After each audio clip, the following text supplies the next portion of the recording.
Hello, guys. A very, very good evening to everyone. This is the Raj Podcast. As you know, the host and the founder of the Raj Podcast, formerly called the Woman Agenda Podcast. Just a different name, same agenda, same aim to produce female artists and showcase programming. Today, we are talking about Doja Cat, one of the most influential female rappers, songwriters, and so much more.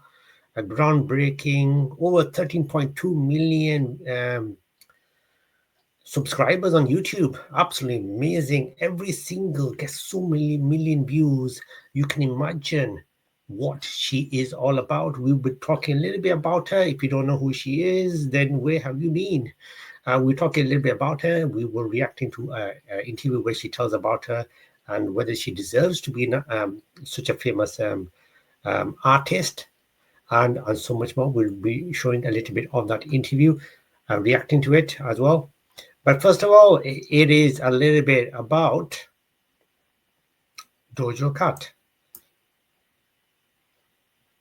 So Doja Cat has described life after dropping out of school as messy, claiming that she slept on the floors. She spent all night and day browsing the internet just and looking for beats and instruments from YouTube, which she downloaded and used to create her own music.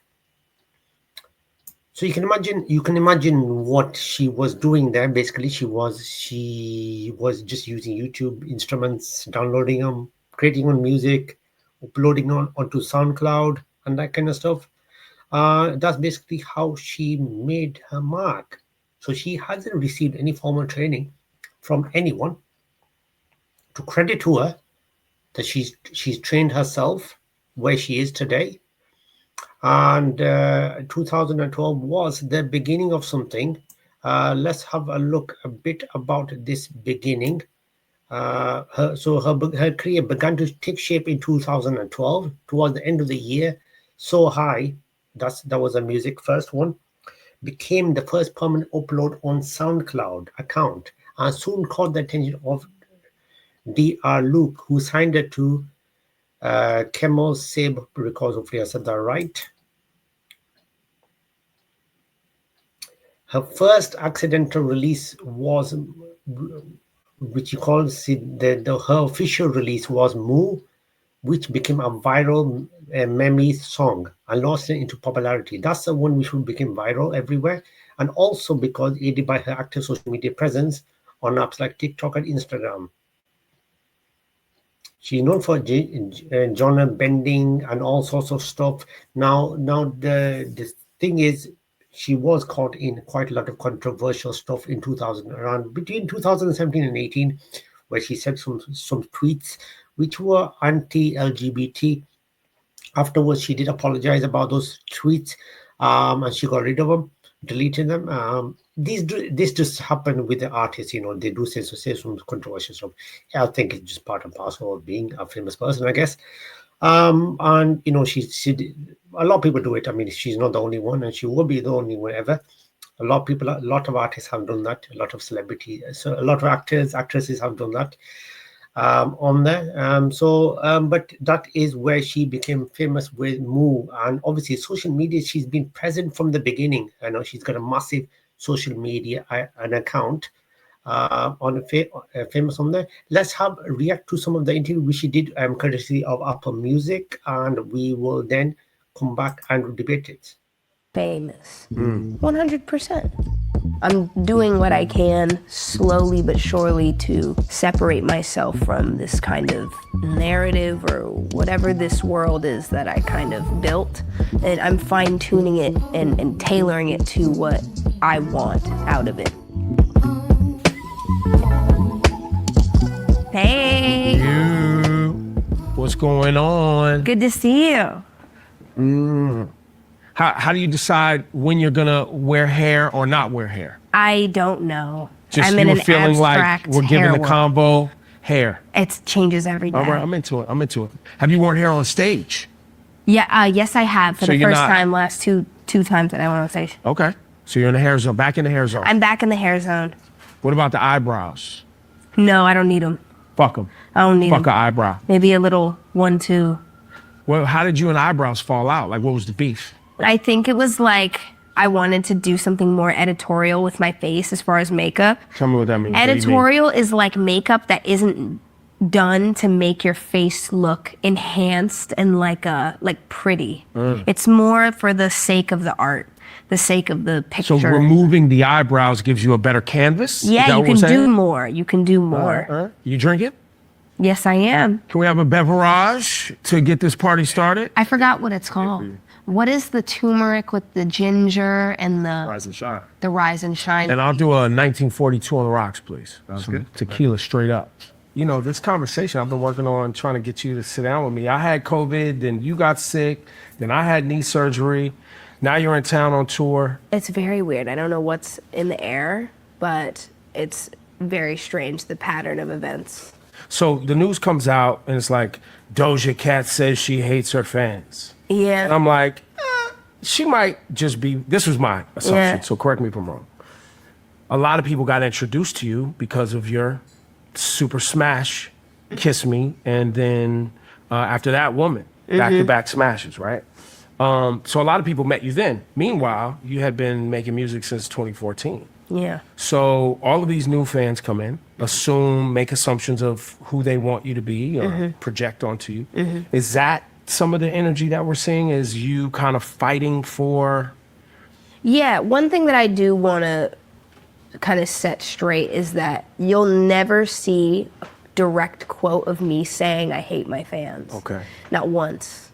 But it's a really big misquoted thing where everybody is saying she hates her fans. Never said that.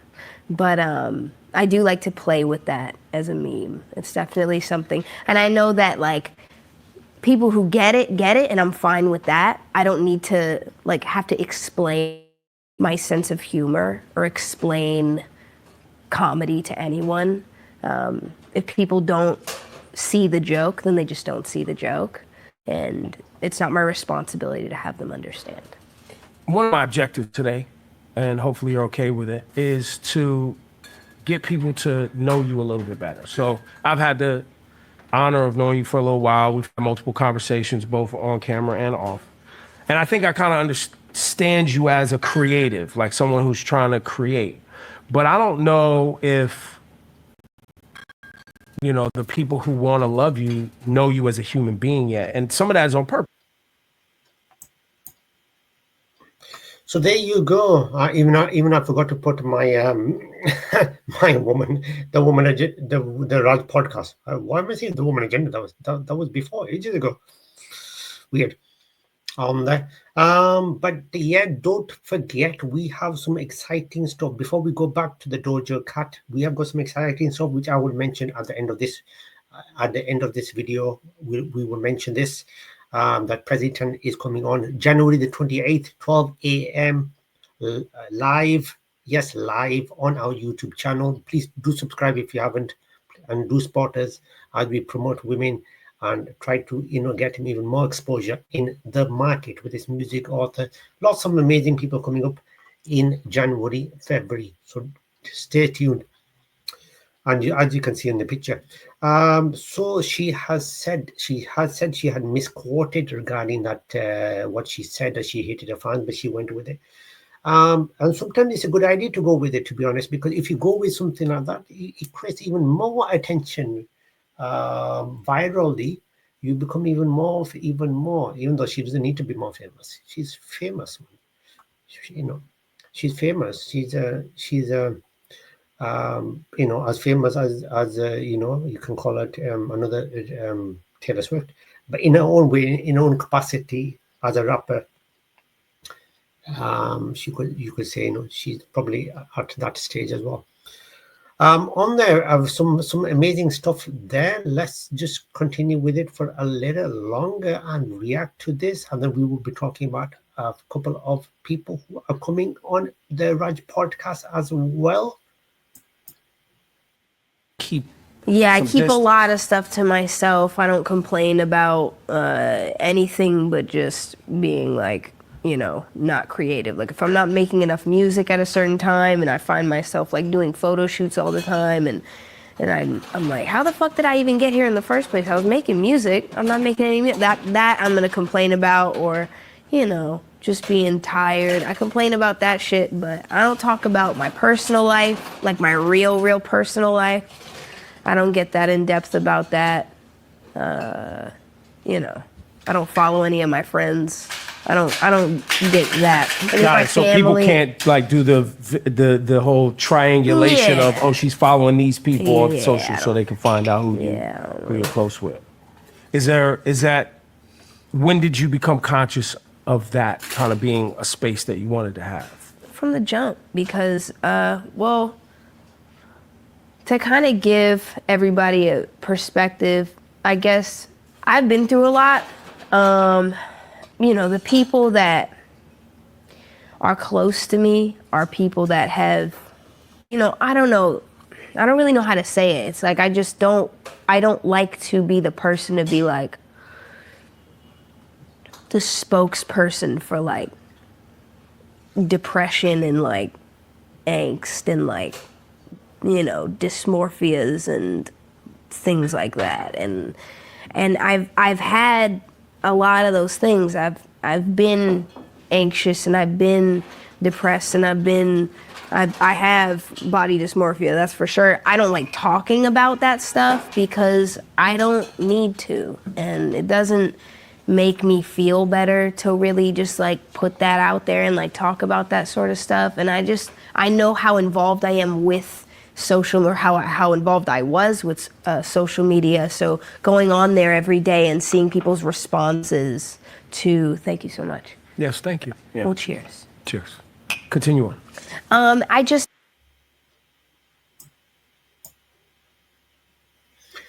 So there you have it. That is what she is. That was Doja. Cut some of the snippets from the interaction. Obviously, it's a very long one, so we're not going to go all over into that. That would be a bit way too long for this video special.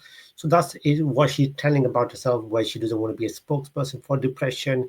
We know that she was into these kind of stuff which you're not supposed to get into, whether it's the weed culture. She was a lot into weed, probably at the beginning of her career, the weed culture, and it was mentioned that as well in if you search for a Doja Cat, it does mention she was a lot into that at that time. Not anymore though. She's fine now. And also she was she had a lot of help to get where she was. Obviously at the beginning she was without a job and lots of stuff on there. Now quickly before we end this video, you can this is what's coming up.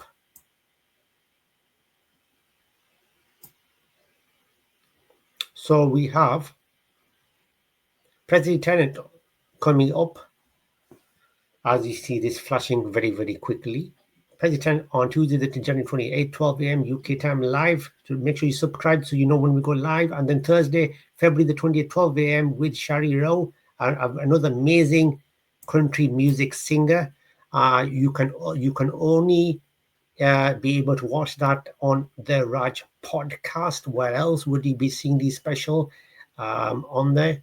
And in association with Burn Entertainment, the lovely Anna Castle, the head of that, in association with her and with her Burn Entertainment company, in association with that. So don't forget to join us live for that. We have the amazing Zara Adlu. I should be knowing that, right? I mean, I've chatted her so much regarding coming on. She's coming on, as you can see her picture on there, the first picture. She is coming on as well in February. We have other guests special live on in February as well, which we are discussing. They'll be coming in February as well. So much happening on the and also we'll be having some specials like we had Doja Cat today talked about. We'll be talking about another one. Next Sunday we'll be talking about another one as well. And also Saturday we will be doing a special video on Saturday as well. So don't forget, where do you find all these interviews and special programming? Only one place, the Raj Podcast with your host Raj, and also bringing on so many more people coming up. We're chatting with. Stay tuned. We'll be back with lots of amazing stuff. And during the weekdays, we will try to do some special programming on weekdays as well for you. But until then, look after, have a fantastic rest of the Sunday. Look after yourself and your families. Till then, have a good one.